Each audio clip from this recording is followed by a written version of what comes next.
All right, so let's dive into this world you brought us today. You're looking at the future of energy AI, how those two massive trends might just collide. And we've got articles, reports, even a YouTube video to unpack here. Yeah, the core of your question seems to be about this the future of energy, specifically the hype surrounding small modular reactors or SMRs back in 2024. Exactly. There was so much buzz with everyone pointing to SMRs as the solution to meet future energy demands, but was it all hype? Well, to understand that, we need to look at the context. Remember, in 2024, everyone was obsessed with large language models or LLMs like ChatGPT. The assumption was that AI would just keep getting bigger, more complex, requiring massive data centers and gobbling up energy. Right, like that Deloitte Insights report predicting data centers alone could add a whopping 44 gigawatts of energy demand by 2030 just to power these AI models. Yeah. To put that in perspective, that's roughly equivalent to the entire energy consumption of a small country. Yeah. Precisely. And so SMRs, with their promise of being more compact and potentially more affordable than traditional nuclear power plants, were seen as a perfect fit for this energy-hungry future. They could be deployed closer to these data centers, providing a reliable and some argued cleaner source of energy. But there was a big catch. Wasn't there only one company? BWX Technologies actually had functional SMRs, and their main expertise was in building reactors for nuclear submarines. Hmm. Not exactly the same as powering your local coffee shop. It certainly raised eyebrows. The question was, could other companies actually scale up SMR production quickly enough to meet this supposedly massive demand? And that's not even considering the historical challenges of nuclear energy cost, overruns, lengthy timelines, public perception issues. And while all this was going on, something else was quietly happening in the background. The rise of solar, wind, and batteries. SWB, that article from Bio-Based Press, really caught my eye. It claimed that some regions were already hitting 100% SWB power for parts of the year. It's a fascinating counter-narrative, isn't it? While many mainstream analysts and traditional energy players were focused on the supposed limitations of renewables, the reality on the ground was quite different. The data seems to support this too. Climate Central reported that wind and solar capacity in the U.S. tripled over the past decade.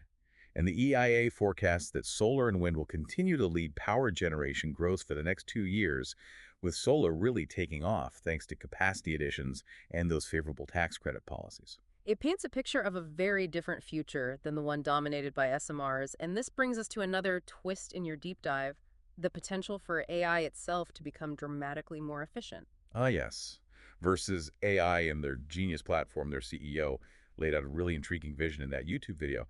He's talking about a shift from these massive energy-hungry LLMs to smaller, more adaptable AI agents that can actually do things in the real world. The key difference is that these agents aren't reliant on huge data centers. They're designed to learn cause and effect, use a fraction of the energy he mentioned, something like 20 watts, and adapt to real-time situations. It makes you wonder if AI can become that efficient.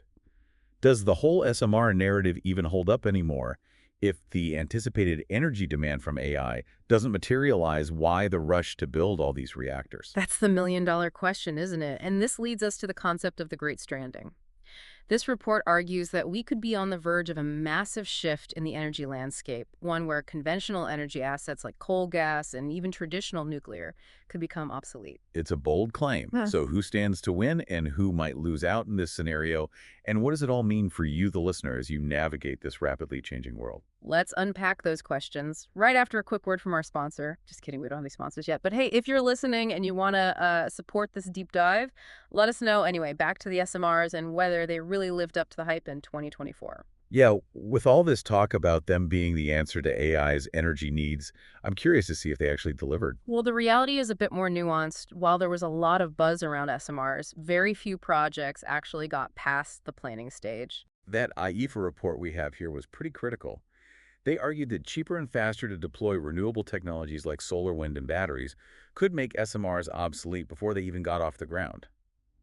They also pointed to the historical challenges with nuclear projects, cost overruns, lengthy timelines, always a concern. Yeah, and remember that Climate and Capital Media article with those truly eye-popping cost figures for conventional nuclear projects in the US, the UK, and France, costs spiraling out of control sometimes by a factor of 6 or even 12. It's hard to ignore numbers like that, and the article pointed out that even the few SMR projects that were completed, like that floating reactor in Russia and the demonstration plane in China, Mhm. also saw significant cost overruns. Yeah. Makes you wonder if the hype was more about wishful thinking than a realistic assessment. The disconnect between the enthusiasm and the on-the-ground reality is striking, and that article from the Union of Concerned Scientists raised some additional concerns about safety and economics. What kind of concerns? Well, they argued that the smaller size of SMRs, which was initially touted as an advantage, could actually lead to higher costs per kilowatt of electricity, generated something called economies of scale, basically. In the world of power generation, bigger is often cheaper. So building a bunch of smaller reactors could be less efficient than sticking with a few larger ones. That's the argument they're making. And then the safety concerns, some SMR designs try to reduce costs by simplifying or even eliminating certain safety features that are standard in larger reactors. But those features are there for a reason, to prevent accidents and protect the public. It sounds like there's a lot more work to be done before SMRs can truly be considered a viable alternative. Even with government support, like the funding allocated in the U.S. infrastructure bill mentioned in that Sprott Uranium report, the economics and safety still need to be figured out. And the issue of nuclear waste, even the study from Stanford and the University of British Columbia mentioned in the UCS article, suggested that SMRs could produce more radioactive waste per unit of energy generated than conventional reactors. Okay, so maybe SMRs aren't the perfect solution some hoped for? But what about the argument that we need all clean energy sources on the table to combat climate change? Could SMR still play some role? That's a common argument, and it's worth considering. Even those who advocate for a diverse energy mix, like in that World Economic Forum article, acknowledge that AI's growing energy consumption is a serious concern. And they emphasize the importance of balancing AI's potential benefits with its environmental impact, right? If AI is truly going to be part of the solution to climate change, it needs to become more energy efficient. Exactly. And that brings us back to the potential of versus AI and their approach to building AI that's inherently more efficient. Instead of relying on those massive data centers and energy-hungry LLMs, they're focusing on these smaller, more adaptable agents that can learn and operate in the real world using just a fraction of the energy. Could this be the game changer? It's a fascinating possibility, but even if versus AI's technology doesn't completely upend the AI landscape, their approach highlights a crucial point. We need to rethink our assumptions about energy consumption if we can make AI more efficient. What other areas could we target to reduce our reliance on energy-intensive technologies? That's a great point. It's not just about finding new sources of energy. It's also about finding ways to use the energy we already have more wisely. Absolutely, and this leads us back to the concept of the Great Stranding. If the world shifts toward renewables and AI becomes incredibly efficient, what happens to all those legacy energy assets that were built for a different era? That resilience.org article argues that we need to start actively planning for the stranding of those assets. They suggest that clinging to the old energy system will only delay the inevitable and make the transition more painful in the long run. It's a bold argument, but it underscores the urgency of the climate crisis. We can't afford to be sentimental about the past if we want to avoid catastrophic warming. We need to be willing to make tough decisions. Tough decisions, like accepting that some investments will lose value and some industries might decline. Exactly. But it also means recognizing the opportunities this transition presents. The growth of renewables and the emergence of efficient AI could create new jobs, boost the economy, and lead to a cleaner, healthier planet. It's about shifting our perspective, isn't it? Moving from a mindset of scarcity to a mindset of abundance. Instead of fighting over dwindling fossil fuels, we can embrace the abundance of renewable energy and the potential of AI to help us manage it more efficiently. That's a powerful way to frame it, but it's also a daunting challenge. How do we navigate this transition in a way that's fair, equitable, and sustainable? Right. How do we ensure that the benefits of this transition are shared widely and that those who are most vulnerable are protected? It's a complex issue, one that requires a systemic approach involving collaboration between governments, businesses, communities, and individuals. It's a tall order, but one we can't afford to ignore. The stakes are too high. Absolutely, and that's why these kinds of deep dives are so important. We need to keep exploring these complex issues, challenging assumptions, and engaging in thoughtful dialogue. So where do we go from here? We've covered a lot of ground, from the hype surrounding SMRs to the potential for a great stranding of legacy energy assets, and now this idea of a new, more efficient AI paradigm. But there's still so much more to unpack. In the next segment, let's shift our focus to the specific companies and technologies driving this energy transition. We'll explore the rapid growth of solar, wind, and battery storage, and delve deeper into versus AI's potentially disruptive approach to artificial intelligence. Sounds like a plan. Yeah. So we've talked about all the hype, the hopes and potential issues with SMRs, but what about the technologies that are already changing things right now? That's where things get really exciting. Absolutely. The growth of solar, wind, and battery storage, or SWB as we've been calling it, is truly remarkable. Remember that Climate Central report highlighting the tripling of wind and solar capacity in the U.S.? Well, it's a global phenomenon. That article from Asian Power indicated that global solar and wind energy capacity is on track to hit new records this year. It really feels like the clean energy revolution is happening.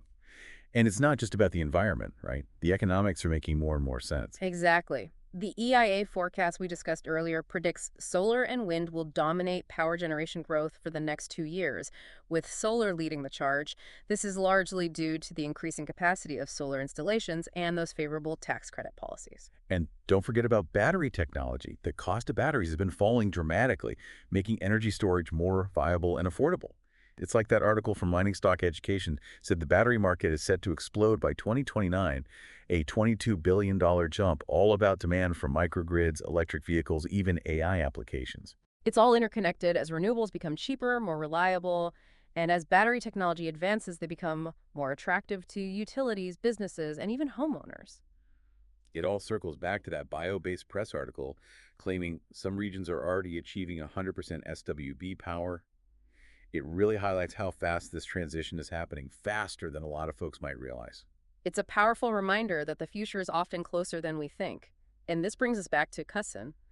Versus AI and their genius platform, their approach to AI could be a game changer in terms of energy efficiency. Their whole philosophy seems to be about doing more with less.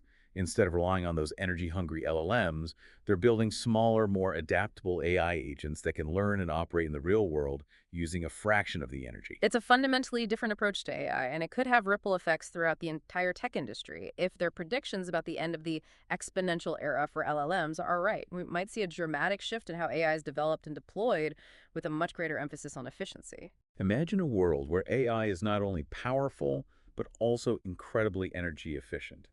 It could revolutionize everything from transportation to manufacturing to healthcare.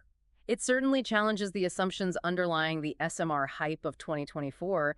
Those projections of massive energy demand from AI might need to be revised. And speaking of SMRs, even if they don't become the primary solution for AI's energy needs, there's still potential for them to find a niche in powering data centers.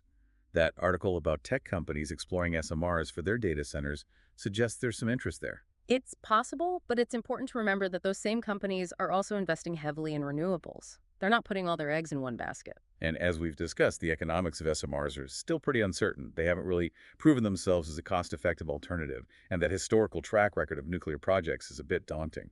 So while SMRs might still have a role to play, it seems unlikely they'll be the dominant player in the future energy landscape. Okay, so let's bring it all home. We've covered a lot of ground today, from the SMR hype to the rise of renewables to the potential for a great stranding of legacy energy assets. And now this fascinating idea of a new, more efficient AI paradigm. What does it all mean for our listener who's trying to make sense of this rapidly evolving energy landscape? Here are a few key takeaways. First, the transition to clean energy is happening faster than many people realize. Renewables are no longer a niche market, they're a major force in the global energy system. Second, AI is playing a dual role in this transition. On the one hand, it's driving increased energy demand, especially from data centers. But on the other hand, AI has the potential to drastically improve energy efficiency, as we've seen with the Architects, versus AI's approach. And third, the assumptions we make about future energy needs are constantly shifting. The idea that we'll need massive amounts of new power generation to fuel AI might be based on outdated thinking. If AI becomes more efficient, the energy landscape could look very different than what we're anticipating. So what does this all mean for you, the listener? It means the future of energy is not predetermined. It's being shaped by technological innovation, market forces, and policy decisions. It's a time of both great opportunity and, let's be honest, a bit of uncertainty. Absolutely. And as we navigate this complex and evolving landscape, it's more important than ever to stay informed, challenge assumptions, and engage in thoughtful dialogue. Beautifully put. Yeah. It's all about staying curious and adaptable. The future of energy is being written right now, and we all have a role to play in shaping it. That's all for today's deep dive. Thanks for joining us on this journey.